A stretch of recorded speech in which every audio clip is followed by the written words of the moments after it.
First there was Gen 1, then there was Gen 2, and now there's a new era of Sonos wireless speakers. This is the Sonos Era 300, the first of its name, and my plan in this video is to trim the fat and highlight only the facts that you need to know if you're considering buying one. And here's a little bit of foreshadowing for this video. I do believe the Sonos Era 300 is the missing piece of the puzzle if you want to build the ultimate Sonos home theater audio setup. And I shall explain why I say that a little bit later on in the video. So let's start with the all-important price. It is $449 in the US, $449 in the UK, $499 in the rest of Europe, and there will be a link in the description that will take you to the most up-to-date prices, and keep an eye on that because you never know when Sonos are going to run a promo. And if you're wondering about the color options, it's black and white. And you can buy floor stands from Sonos directly. They're £150 each, and they are available in black or white to match the speakers. And if you want the wall mounting brackets, you could buy those from Sonos, £129 for the pair. But I do warn you, you must have strong walls if you want to mount this to them, because this weighs 4.4 kilograms. And I always remember what they used to say when I used to work in Harrods Technology: the heavier the speaker, usually the better. Now let's talk about the ports. And if you love minimalist tech, it really doesn't get much simpler than this. On the back of the Sonos Era 300 is a figure-8 power input. The provided cable is nicely designed so that the speaker can rest close to a wall if needed. And if you're wondering about the length of the power cable in the box, it's approximately 2 meters. And it does have a single USB-C port specifically for Sonos's adapters. And with the correct adapters from Sonos, you can hardwire in your internet if your Wi-Fi sucks, and also you can hardwire in an audio jack from a more retro audio device or a hi-fi DAC, for example. The official Sonos analog audio adapter costs £19 at the time of the video, and the combo one, which is the one I recommend, costs £39. That has the Ethernet and the analog jack in one. And I do believe that's the better option, because you've got to remember there is only one USB-C port here. So you might as well maximize its usability if you need to use it. Now let's talk about the onboard manual controls on the Sonos Era 300 in case you need to use your hands like a caveman from the 80s. Like me. The user interface and styling of the Sonos Era is so subtle. If anybody walked past this speaker, they could easily miss where the controls are. All of the capacitive controls are on top, with this recessed area here being the volume slider. So you can slide your finger down to turn the volume down, slide it up to turn the volume up, and you can tap either side if you don't want to do the slide action. Play, pause, skip forward, and back buttons have their own individual placements. And you'll notice the button here labeled with a speech bubble. This summons your AI if you don't feel like using your voice to wake it. And if you're wondering what these 4 dots are, these are the beamforming mics so that your virtual assistant can hear you. Now I know what you're thinking. What if I don't want AI listening for wake words 24/7 on the speaker? What if I want my privacy like Prince Harry?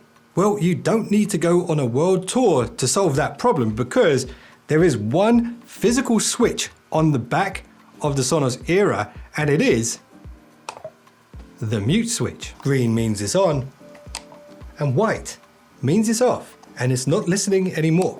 And there is only one physical button, and that is a Bluetooth button, and that takes me nicely on to the wireless connectivity features on the Era 300. So the Bluetooth button puts it into Bluetooth pairing mode, obviously, and that means that pretty much anybody who comes to your house can connect to it without having to connect to your Wi-Fi. So that could be good, but it's not the best way to play back audio to the speaker. Even though it has Bluetooth 5.0, the best audio codec that it can use is Apple's AAC. But honestly, if you get one of these and you want the best listening experience, the best audio quality, then I'd recommend playing audio to it via Apple's AirPlay 2 or via your home Wi-Fi network using the app, because that's the best way to get the highest audio bitrate to the speaker. And also, if you do it that way, you don't have to worry about that Bluetooth range as well. And what makes the connectivity even better on the Sonos Era 300 is the fact that it does support Wi-Fi 6, but only if you have a Wi-Fi 6 modem.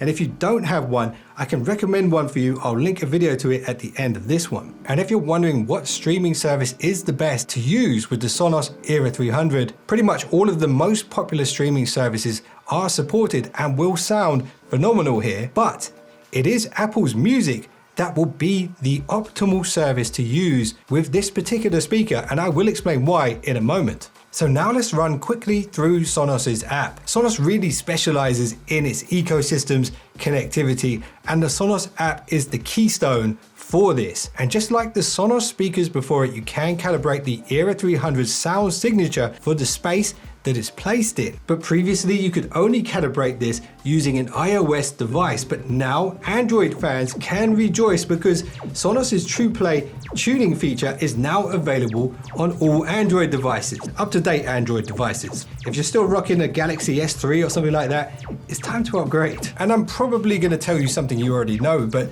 within the Sonos app, you can group together speakers. You can play to all the speakers in one go if you want. You can adjust the EQs when it comes to bass and treble, and even height with Dolby Atmos speakers. And of course, you have access to your streaming services without having to load up the individual apps. And of course, you can set up your Alexa AI or even Siri. And if you do decide to set up some AI and you don't care that much about your privacy, then you can just ask the speaker to play your favorite track without ever having to lift a finger. Now let's talk about the design and the interesting driver placement on the Sonos Era 300. So I personally love the design language here. Sonos do something really special with their speakers, and that's kind of bending the light to make it look like the speakers are almost floating. And that's something I noticed with the Sonos Arc, and we see that here in the Era 300 design too. And the shape of it kind of looks like a bell shape from certain angles, and it kind of looks like an emoji style megaphone in a way. It's unique. I've never seen another speaker like it, and I do like it. Anyway, that's just my personal opinion on the design. Let me know what you think of it. Now, let's talk about the key selling points, the key features that might make you want to buy this one over maybe another speaker. Number one is the Dolby Atmos and the spatial sound capabilities that this has. And it is this that makes this speaker so impressive. Standalone, it sounds phenomenal. And if you get a second one for a stereo pair, it will sound even better. And it really is the introduction of that verticality in the sound that makes the difference. You could say it takes everything to the next level. Or you could say it takes your listening experience to new heights. Now listen here, the Sonos Era 300 standalone is impressive. It has 6 Class D amplifiers.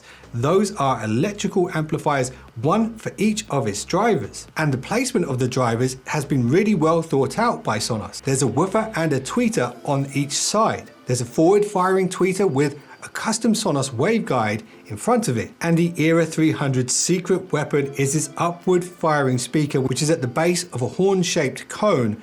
And that bounces sound off the ceiling, and it's this that makes the difference and makes that vertical audio very present, even with regular audio tracks. And it sounds better if you listen to 360 reality audio, but even better if you're listening to proper Dolby Atmos tracks. Now remember what I said about Apple Music being the best streaming service to use with the Sonos Era speaker? Well, the reason for that is at present it's the only app and the only way to play authentic Dolby Atmos music to the Sonos Era 300. And it can only do this if it plays it directly from the Apple Music server, which means you do have to do it through the app. AirPlay 2 music will sound good, and music plugged in through the jack will sound good and on your network.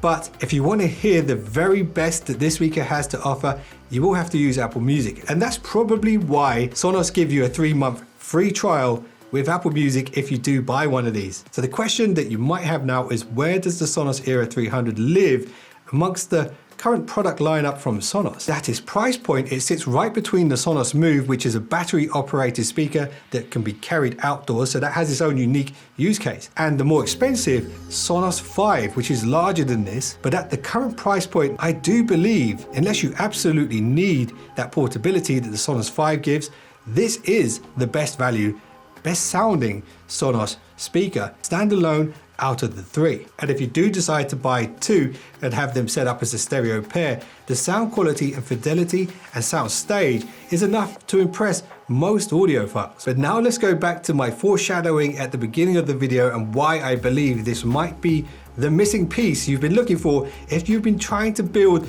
the best home theater possible with Sonos equipment. Let's say you're loaded and you have a bulletproof wallet like this one, but with a lot more money in it. This is from my new channel sponsor, The Ridge. Shout out to The Ridge. They make awesome wallets. There'll be a link below if you want to pick one up or check out the latest prices. Anyway, like I was saying, if you're loaded or you have a bulletproof wallet, you could add 2 Sonos Era 300s to your Sonos Arc soundbar and use them as the rear channels. And then if you add a sub to the system, you will technically have a 7.1.4 surround sound system. That's 2 upward firing speakers at the front and 2 behind you. And that is why I believe this is the missing piece of the puzzle that you've been waiting for. Once you hear these, you might actually start to feel that they're so good and they might be a little bit wasted as rear speakers, maybe a bit too overkill. But trust me, if you can afford to use them in that way and you have a big enough room to enjoy them, you won't regret it. And also think about all of that money you'll save on buying actual cinema tickets